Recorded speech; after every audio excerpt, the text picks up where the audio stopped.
Hello भाई। एक tip लेके आया हूँ, ट्रिक लेके आया हूँ, जो भी आप समझो। इसको ध्यान से सुनना एंड अगर कर पाओ तो प्लीज़ करो इसको। इससे क्या होगा भाई, जो भी लोग बहुत टाइम से, बहुत साल से यूट्यूब पे लगे पड़े हैं बट उनका चैनल मोनेटाइज नहीं हो पा रहा है किसी वजह से।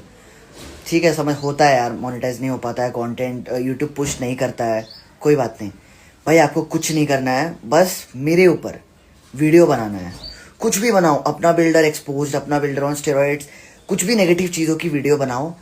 मतलब अगर 100 लोग वीडियो बनाएगा ना कोई भी, तो कुछ नहीं तो 30-35 लोगों का इजीली मोनेटाइज हो जाएगा। मैं लिख के दे रहा हूँ भाई, मैं भी ट्रेंड पे चल रहा हूँ इस टाइम पे। अगर आप ये ट्रिक यूज़ करोगे, लिटरली बोल रहा हूँ, बहुत आगे जाओगे। क्योंकि कुछ लोग भाई वीडियोस बना रहे हैं मेरे पे, लाखों पे व्यूज जा रहे हैं, 3 लाख, 2 लाख, 1 लाख, एंड उनका ना एक वीडियो पे मोनेटाइज हो गया चैनल, सिर्फ मेरे एक वीडियो से।